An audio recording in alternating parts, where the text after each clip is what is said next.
Welcome back, Toon Bats. I hope you're doing well. I'm Azzy. This is Obscure Undead. You know what we do around here. We talk about new releases.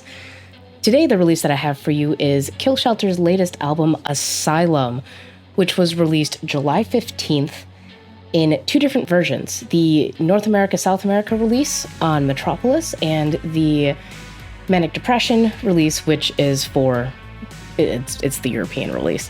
There are exclusive tracks per album. I'm going to be focusing today on just the US release, which has the exclusive tracks The Cage and Crossing Borders.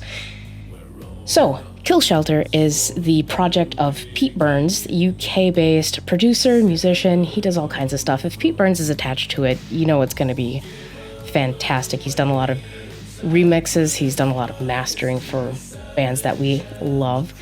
And the Kill Shelter releases in the past, you know, he has a proven track record of also being able to put out great collaborative work, from Damage in 2019, which had collaborations with Bragalin, Delphine Coma.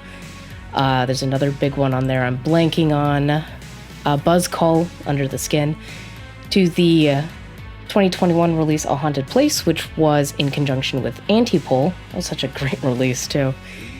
But this one, Asylum, goes back to the same vein that Damage from 2019 was in, where the different tracks have different collaborating artists.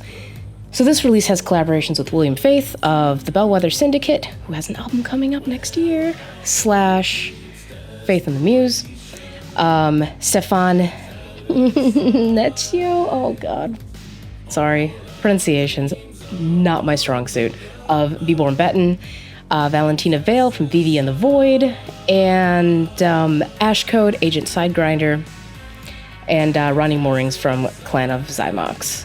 And looking through the press release for this album, which I got through Manic Depression Records and through Metropolis Records, thank you both for including Obscure Undead on the press release for that. It makes it so much easier to talk about these. The driving theme behind this album is Asylum, and what that means in many different contexts for today's society. So the two single tracks, one was The Necklace, featuring Agent Sidegrinder. It is a metaphorical vehicle for building personal resilience when dealing with violence and abuse on a daily basis. And the other single, with Be Born Betton, oh, hi kitty cat.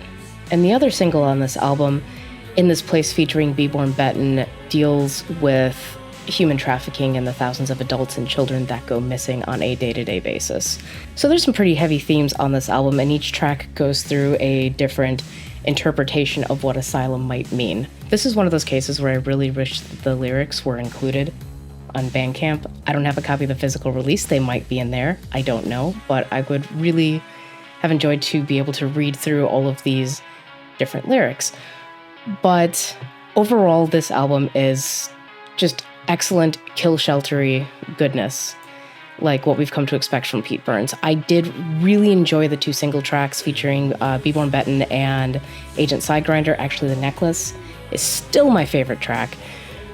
But Feed the Fire featuring Ashcode, it's really interesting how electronic this track gets as it goes on, which has been a break from what I would have expected from Kill Shelter. So that was really cool to hear. Another track I really enjoyed on this album was Cover Me featuring William Faith. It had a much slower tone than the rest of the album, which, you know, Kill Shelter is always really good dance beats, even if the lyrics are less than exuberant, you know what I mean?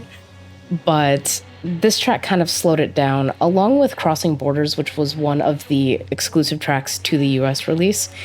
And that one was nice too. It was a minute and a half, and it was just a nice, slow interlude in the middle of the album. In the end, though, despite this being a really solid album, I have to say I kind of prefer A Haunted Place or Damage over this one. There's just something about this one that didn't hit me as hard as past releases, and that's totally fine. If you disagree with me, you know, there's the comments down below. I'd love to hear it. But otherwise, that wraps up my time with you today.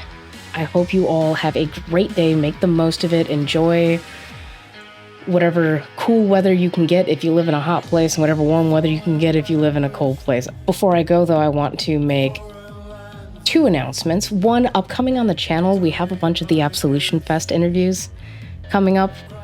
They're non-traditional interviews where the band has responded to some questions and videoed themselves responding to these questions. The ones from last year were a ton of fun. If you haven't seen them, go check out the Absolution Fest interviews from last year. But we're going to be periodically, up until the fest in October, publishing these band interviews as they come in. And the second thing that I wanted to announce is if you're in the Tampa Bay area, on the 22nd at New World Brewing, Obscura Undead and Communion After Dark are kind of doing a head-to-head. It's not really a showdown. It's just we're collaborating on an event to fill the canceled Stoneburner concert. Unfortunately, he had to cancel part of his tour. And and if you happen to be around in the area, come say hi to us. Come visit. Okay, that wraps up my time with you for real. I promise. But as it's the end, I would like to thank our lovely Patreon supporters who help make this show possible. If you would like to join them for as little as $1 a month, our Patreon link is down below. We have a great Discord community. We have great discussions. We meme. I mean, goth memes, right? That's... I'm a terrible salesperson. Okay. I love you guys. Bye-bye.